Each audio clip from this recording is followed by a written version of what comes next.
Hi guys, a bit of a change of scene for today. I'm in the kitchen. Needed a bit more space because I'm doing some framing.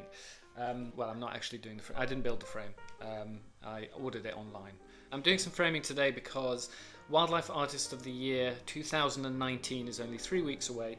I've got 2 pieces in this year's event, one of which is the turtle, and it's not quite finished yet because there's one more thing to do, which is to incorporate some nurdles into the frame. Now, I don't know if you've ever heard the word nurdle used before,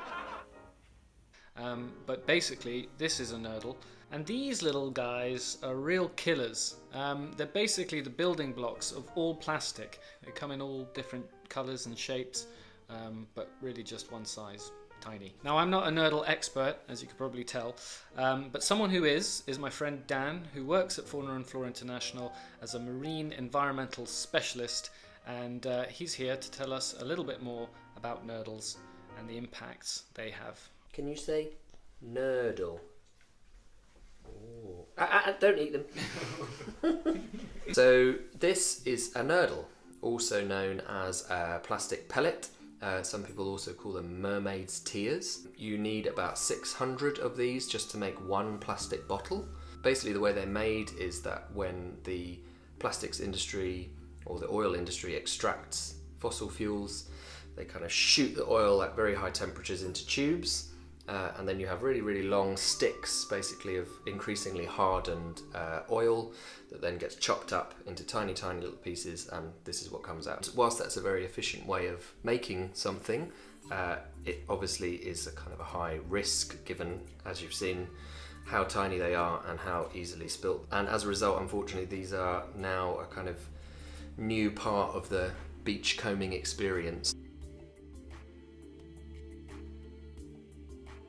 Surveys have found them on about 3/4 of the UK's beaches. The plastics industry is thought to spill around 53 billion of these in the UK alone every year. When they're moved around from place to place, they're put on lorries, they're put on ships, they are moved around different parts of a factory. It's very easy to drop just 1 or 2 every second on the floor, and then if those facilities don't have a really, really kind of strong way of processing them and clearing them, they can escape to the environment very easily. When they do escape to the environment, like many other plastics, they accumulate on beaches, they accumulate on water surfaces, and in some estuaries you can see, little shallow bodies of water that are absolutely covered in these things, particularly those that are just downstream from plastics industry facilities. Then you obviously also detect them in the wildlife that uses the beaches. You see them very commonly in the stomachs of several types of seabirds. So things like fulmars, people have been finding these in fulmars since the 1980s, particularly far-ranging seabirds, so things like albatrosses and shearwaters you find them in, but also you can find them in smaller animals, so things like sponges have been known to ingest them. Plastic is basically like a sponge in the sea, so it can suck up all the little toxins and chemicals that might well actually not be causing any harm in the water column, but when the plastic is put in there, it kind of concentrates all of them, pulls them all together. But the slightly bigger concern, actually, as with any type of plastic, is that when this accumulates in something's stomach, it doesn't provide any nutrition at all, and it just builds up, and therefore animals can have problems feeding their young, they can have problems breeding, basically because they're attracting a load of food that they're not getting any goodness from. What we really need is for the governments around the world to put pressure on the plastics industry to start taking this issue seriously and tidying up after themselves better. Should we go find Mama? Say bye-bye, Nurdles. Bye-bye, Nurdles. Thank you for that, Dan. It's always nice when you can draw on the advice of experts. Anyway, my friends at FFI have managed to source me some nurdles. Here I've got some clean ones, and here is a nurdle soup. Just cleaning them off. Soup. Nurdle soup. These nurdles are actually collected from the beach on the Firth of Forth in Scotland. Also very kindly came with health warning attached here.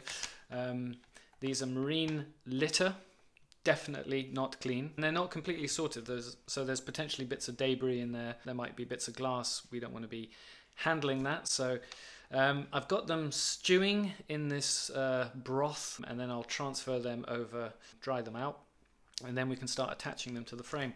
And what they've sent me is 27.5 grams of nurdles, which equates to about 14,000 nurdles.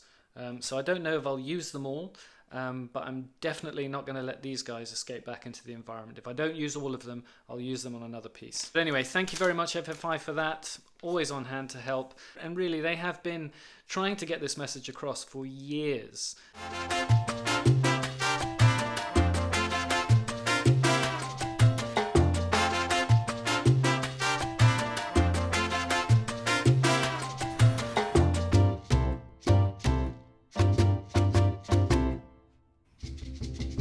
I'm genuinely going cross-eyed sticking these little nurdles to the frame.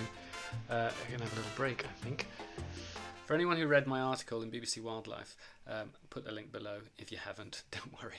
I won't forget always. You'll know that I've been feeling increasingly frustrated that I'm not really putting across the true story for the subjects that I draw. I'm looking for more creative ways of expressing that, and this turtle piece is part of this new portfolio that I'm working on. Astronauts have talked about seeing the Earth from space really gives a sense of perspective of just how small we are and how fragile the Earth is. It's hard to get that perspective when your feet are on the ground. This is one of my recent pieces, a little bit different from my usual work. One of the things that is fueling this environmental catastrophe is our incessant desire for stuff. So this piece is all about consumerism, how the world has become suffocated by stuff. I'm really encouraged to see that the environment is now getting more airtime. And groups like Extinction Rebellion, Greta Thunberg, passionate visionaries who have that perspective, all in the name of altruism. They're concerned about our future, and that's the whole message. It's us. I think we've just been a little bit distracted in recent years. One of the groups of people that I think could have a huge impact are today's influencers. Just looking through the most followed people on Instagram, well, number one is a social media platform, it's Instagram. But then you've got footballer, musicians, actors, reality TV personalities, more musicians and footballers. There's not one environmentalist in that top 50. Which I guess shows where our priorities are at. Long-term thinking is something we could benefit a lot more from. Wouldn't it be great if some of these influencers talked about the environment a bit more? Other than Instagram, the most followed person, Cristiano Ronaldo, fantastic footballer. He has got 165 million followers. 165 million. There he is as Superman. Tying some laces. Yeah, I mean, you can't deny he's an impressive looking human. But I'm not seeing any posts about the environment here. Who's next on the list? We've got Ariana Grande, 154 million followers. Yeah, some nice selfies. I'm not really aware of her work, to be honest, but she's clearly a big deal. Selena Gomez, 149 million. I did like her in The Fundamentals of Caring. That was a very good film. Dwayne "The Rock" Johnson. Kim Kardashian. Ooh, National Geographic, number 14. That's good. I missed them before. Let's see how many posts Kim Kardashian has on the environment. Let's see. Kim Kardashian. Yeah, just Kim basically comes up. Her in a dress and another dress. A lot of selfies, basically. Most recent post. 3.2 million likes. Jesus. So influencers can have a big impact if they get on board and get with the program. So I've decided I'm going to be an influencer for Planet Earth. I'm short on content anyway, so I've got 3 posts lined up here. A lovely picture of some grass, some pretty leaves, and some water, you know. Just random shots from nature. So I'm going to post those. Those will be my first ads. Hashtag ad. And maybe I'll tag the top 10 most influential people on Instagram. I mean, there shouldn't be much conflict of interest here. We're all part of this world. We all have a vested stake. Let's see if they pick it up. My guessing is probably none of them will, almost definitely. If you want to join me, we probably need a hashtag for this. Let's say Mother Nature CEO. Mother Nature CEO. Let's check to see if that's got any. Yep, it's available. No one's used it. Wow. So Mother Nature CEO, tag that to your pictures of the planet. Today is a miserable day. Poor Jack's just been scared by the thunderclap. I moved the frame up into the spare room because I know that Jack likes to roam around on top of the kitchen table at night. He sleeps down in the kitchen most nights when he's not sleeping in our bed. I'm just waiting for my Tagsmart tag to arrive before I can actually stick it in the frame. But yeah, getting close. Also this morning, more frames arrived. I've got a few pictures, friends' work that I've bought over the years that I've never got around to framing. So I thought I'd finally get down to that. Some lovely pieces. Let me show you what I got.